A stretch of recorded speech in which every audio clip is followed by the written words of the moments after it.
You know, I've been racking my brain as of lately, trying to figure out what is the next budget swap for a 90s Honda.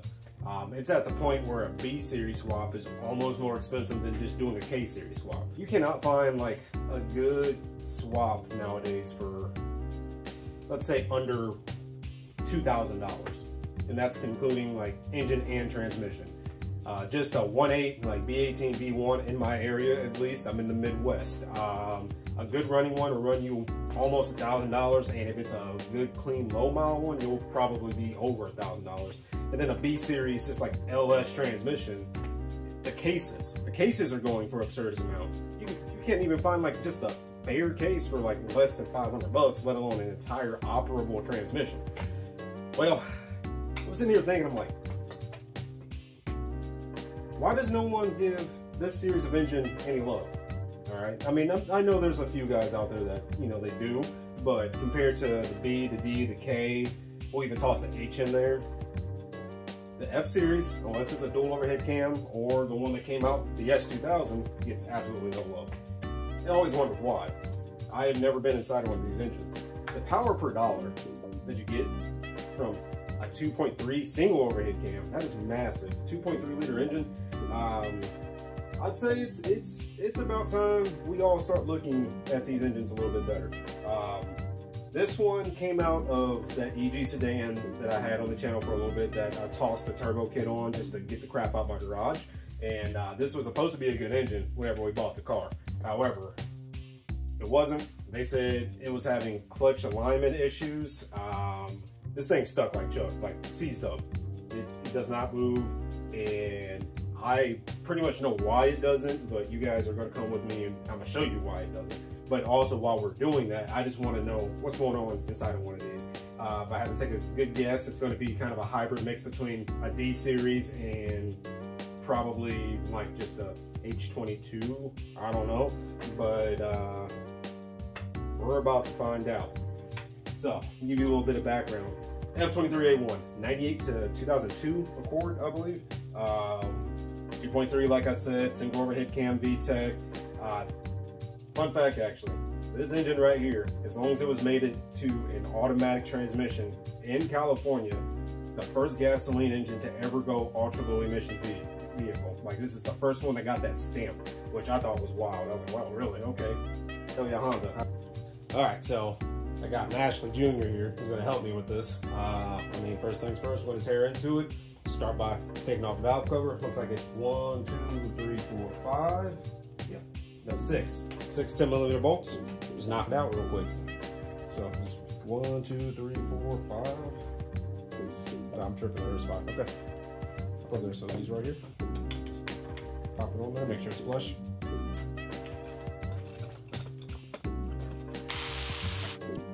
Okay.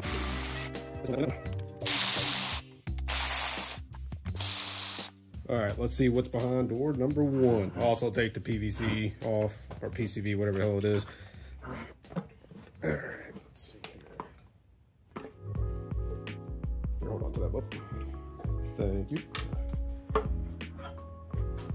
And it just looks like a typical dirty head. Oh, it's got head studs in it though. Would you look at that? Looks like they started to do something with it.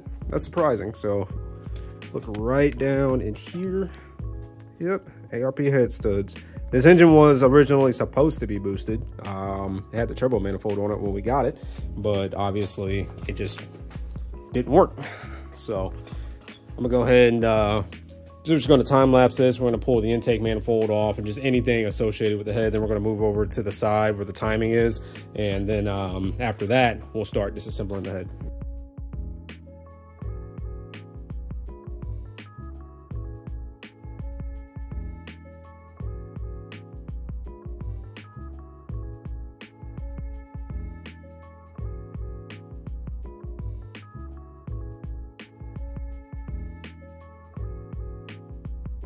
All right, so we went ahead and pulled the intake manifold off, and the intake manifold ports look great. I don't have good lighting right now. I do apologize about that, but they're completely clean. There's nothing in it. So I don't know if, you know, they cleaned the head up pretty good before they smacked it back on after they did the head studs, but it looks good. the exhaust ports, as you can see, are rusty. So what happened was they popped the motor in the car, they put the turbo manifold on it, and they didn't put the turbo on it, so they just left it exposed, and it looks like it just sat outside in the weather. That's the only way I can really explain it here, and would not be a big deal. But don't let this fool you, because the inside of this motor actually looks perfectly fine. But I have a feeling once we get this head off and we're looking down into these cylinders, it's not going to be a good time. So next, what we're going to do is we're going to move on to the timing side of everything. All right, so like I said, we're just gonna hit the timing side. I believe that the crank pulley bolt is a 19 millimeter, if it's like everything else under the sun. And yeah, it just looks like a bunch of just pulleys and whatnot that I have absolutely no idea how it all goes back together. I've never had to deal with it before, but at this point, it really don't matter. So we'll just hit it.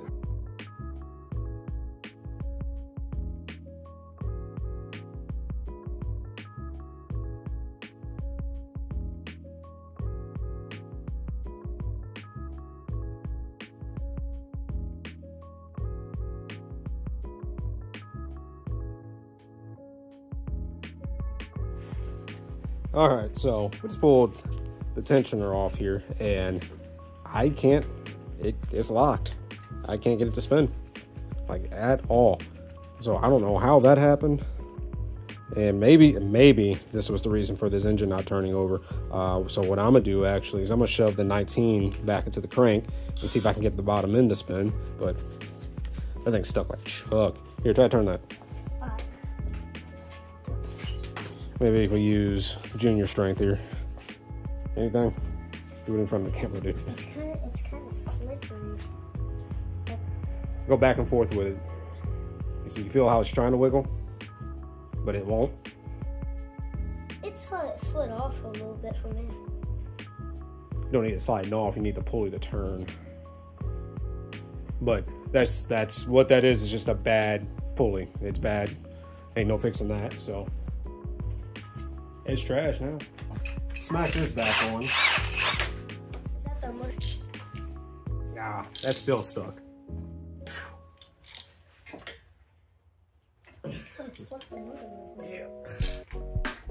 Yeah, nah.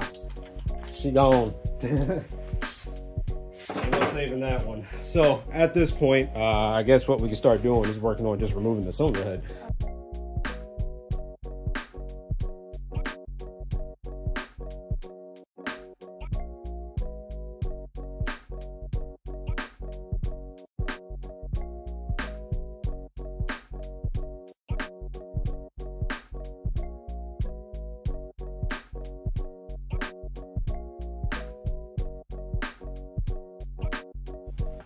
All right, so we got all the nuts out from the head studs. Now we just gotta lift it up, dude. So I'd say grab right here on this VTEC solenoid, that's what that is, and just find another place on this side. I'm gonna do most of the work, they're fine.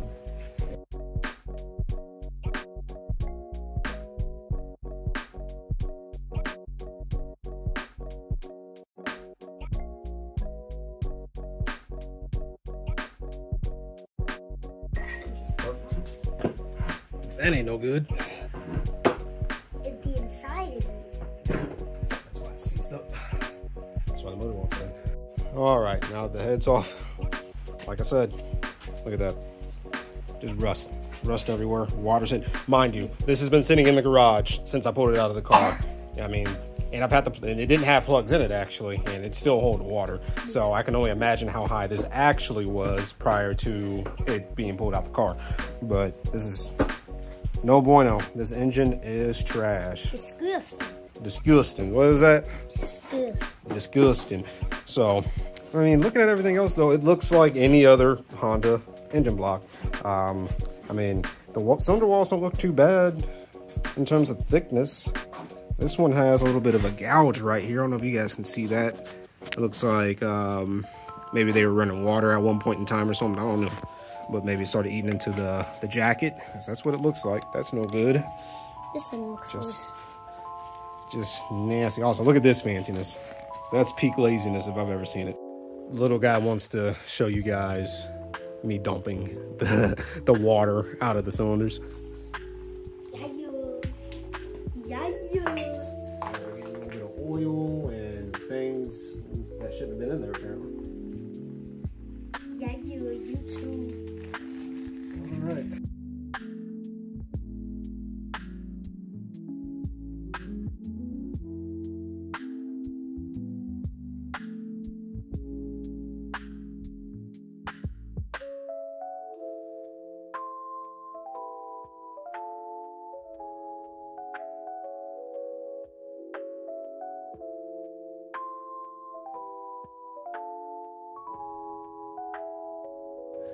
All right, let's see what's behind. This will be door number 3. Yeah, the cylinder head was door number 2. So, door number 3 here. It's already loose. Well, the bottom of this pan does not look good. Just a lot of just nastiness in here. I'm guaranteeing water got down in here. Brother, what's that? Alright, so looks like we need to tank off the pickup tube. So grab the impact, and you got 4 more tins right here we need to get.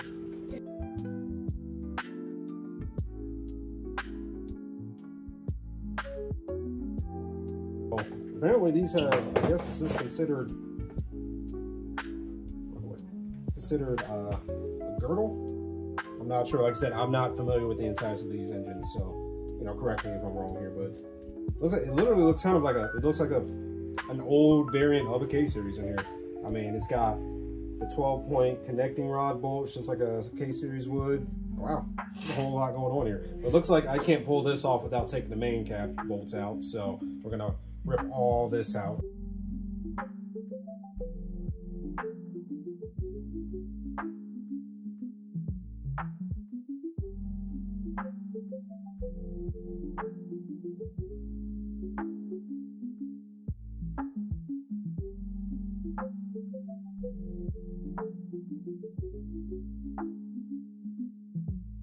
All right, go ahead and lift it up. See it just pop right up. Go ahead. Yep, it's gonna be heavy. Perfect, nice job. Just smack it over there by the oil pan. I mean, so far, everything's looking good. The journals look good. I don't see any scoring or anything. Wow, that's nice. That's clean. This one's got a little scoring on it, I can feel it. But nothing that would say I wouldn't use this crank. I'm just, it's what it is. And flip this over for me, kiddo. Alright. Thank you, sir. And the mains on this side. All these bearings look really, really good. See, I mean, this one, it's got some, I don't know what that is, some type of pitting on it. It just looks like discoloration. It's coming off as I rub it, so I don't think that's all that bad. This is the sad part about, you know, engines sometimes, or people's lack of, you know, taking care of them, is that you can have, I guarantee this engine probably ran perfectly fine, but just their lack of, you know, taking care of it. You know, all you have to do was put plugs in it and maybe, I don't know, just cover up the port for the turbo. But hey, it is what it is. So now that we know that the mains and everything are good, we're going to move on to the rods. And I won't be able to turn this engine over, so it's going to be kind of fun getting the rods out. He'll have to catch them. Also, this weirdo kid said that, and if you've ever been inside any engine, we all know the smell of a main bolt. What does it smell like? Burnt popcorn. And you like it, right? Well, a little bit. It's like burnt popcorn. Just like how the Integra smells like popcorn. Well, that smells like popcorn for different reasons. That's E85. The gas is what gives you that smell. I don't know why these get the smell that they do. I'm guessing just from heat cycling a bunch and, you know, the oil. All right, so we're going to start here on cylinder number 1. We'll go ahead and we'll see if the good old Hercules will break these bolts loose. Absolutely not. So. Oh, my eardrums, please. No, not the big guy. All right. It doesn't hurt as much as the small one. Yeah, the small one is a little bit louder. See what's under this rod cap. Not bad. Once again, see. That's a good looking bearing right there. There is you see that dark spot right there? That's about it. You know, I mean, I wouldn't consider this bad by any means.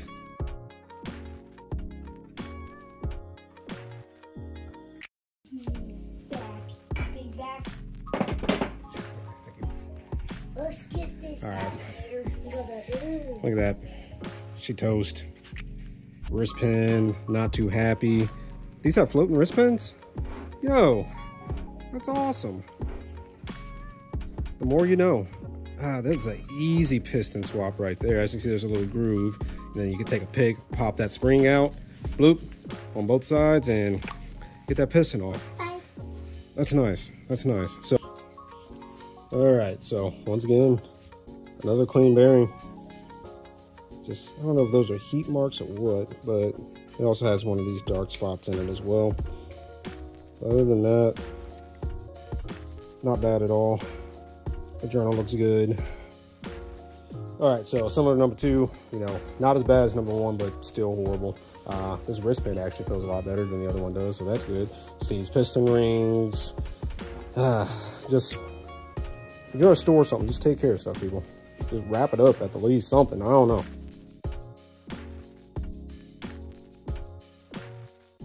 All right, so once again, bearing number 3, same thing. You know, all these bearings are looking about the same, even wear. Sad day for this engine.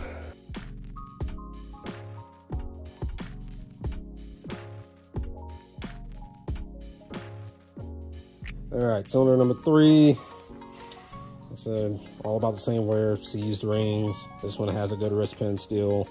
Yeah, just water in the cylinders.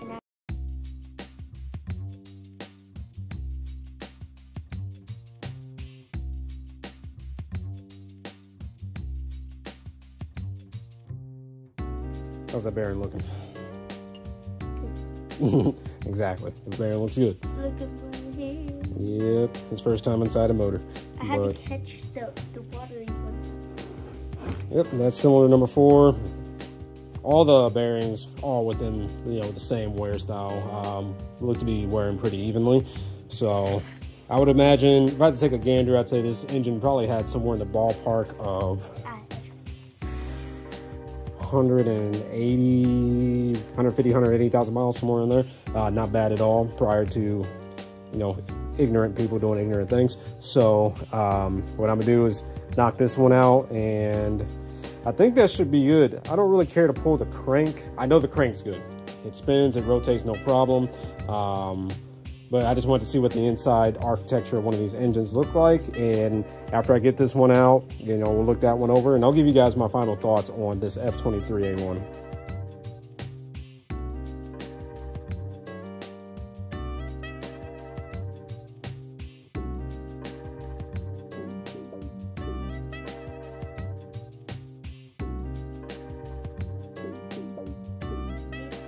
Well, that bad boy ain't coming out. I've beat and beat and beat, and that piston is not moving. And once again, we are in no way committed to this block by any means. I think the only thing that I will be saving are the head studs for future adventures, because you know, I've had some thoughts. I think I know what I want to do next. We'll talk about it a little bit later. But yeah, this the crank's good. Crank moves, well, was good. It took a couple hits, but it's good. It's just they let water get into the cylinders, and it sat, and it sat, and it sat. And then we bought it. I pulled it out, and it sat in the corner behind where my toolbox is at right now. And you know, that's all she wrote on it. Now, if you really, really wanted to, if you were like committed to, like, you know, this block for some reason, it probably wouldn't be much to, you know, take it to a machine shop, have them take a little bit out and, you know, bore it over some. But these motors are so plentiful, you can find them anywhere for next to nothing. So I don't see a point in doing all that. We'll just replace it. Anyway. Yeah, they tore this up. That's just oil leaking and whatnot. Everything. That's what happens when you just let stuff sit, and you can't do that. But all right, buddy, I appreciate your help today. Go ask Maddie what she wants to do for dinner. Thank you, buddy. And make sure you wash your hands and wipe your feet off before you go in the house. All right. Hope you guys enjoyed that. I'm having a kid out here actually getting his hands dirty doing something that's actually pretty funny.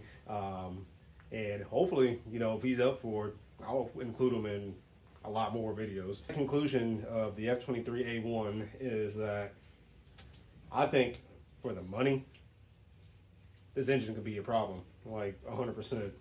With money that it takes to, like, just to acquire one. Like I said, I bought the last one for, I think it was actually less than 300 bucks, but let's just say on the high side, it was $300. Dude, you can do so much. And I did look into the aftermarket. You know, you can buy rods, you can buy pistons. There, you can, if you wanted to, you can do a cam. Beyond that, I haven't looked too much farther into it, but look, you have iron cylinder walls, so you can put some boost behind this bad boy. And I think these things are perfectly capable of handling, in stock form, I wouldn't go over 250. I read up that some guys say that you can get a 100% increase before you start having problems, and they're rated for 150 crank horsepower. So apparently there's some people out there running 300 horsepower in these things stock.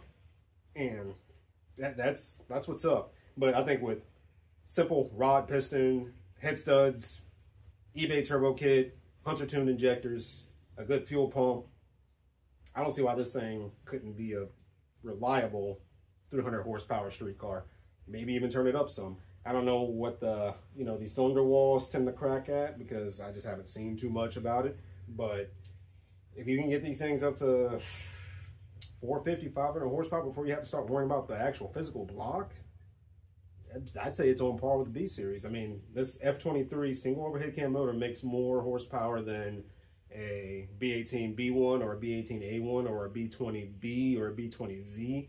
Once you get into, and it's 10 less horsepower than a first gen B16. You know, like 150 crank horsepower out of a single cam. That's, especially for the time, that's pretty impressive. And you also have, I mean, you got a crank girdle too, which I don't run a crank girdle on my Integra because that's a B18 B1 bottom end, and it's holding pretty well. So I'd imagine that with a crank girdle, you probably can get just even a little bit more. Now, I don't know, I'll have to do the research on like what the stroke and everything is on these engines and how high you can rev them. But even if you're just revving it, you know, through, let's say like 7 grand under boost, I think this thing could be a monster. So the reason I wanted to tear this down is because I've been having conflicting ideas. One of them being finding a 98 to 02 Honda Accord manual transmission, F23 in it, and making like a my iteration of a nice daily drive for one of those cars, lowered wheels, you know, clean interior, sound system, boost, 300 horsepower. That'd be dope. Probably build the motor, bottom end at least, or finding just like a roller Civic again and smacking one of these things in there and just letting it eat, like just shooting a bunch of power into it and seeing what happens. I mean, I would have no problem doing that because they're so cheap and I can find them anywhere. I don't know why people aren't messing with these yet. So if there's anything that I don't know about, like any weak points that, you know, are common failure points for these engines, holler at me, you know, comment down below. That way, when I do start to mess around with these a little bit more, I know what to look out for and I know what to do and what not to do. But regardless, it's going to happen because these engines are so cheap. I'd swear that they're probably the cheapest Honda engine that you can find anywhere right now. I've seen D15 B7s, like B7s going for about 500 bucks engine alone. You can get one of these from a wrecker, and you don't even have to pull it, and it's guaranteed to run for $300 or less. It's a no-brainer, people. It's a no-brainer. I think this thing's going to be, not this one specifically, but I think the next motor I do build, it's going to be one of these, and it's going to be stout. And hopefully we can have some fun with it. So I appreciate you guys for watching. Sorry, it's raining outside, so I had to do something in the garage this weekend, and I'm actually really happy I did it, because now I just have even more ideas. Peace.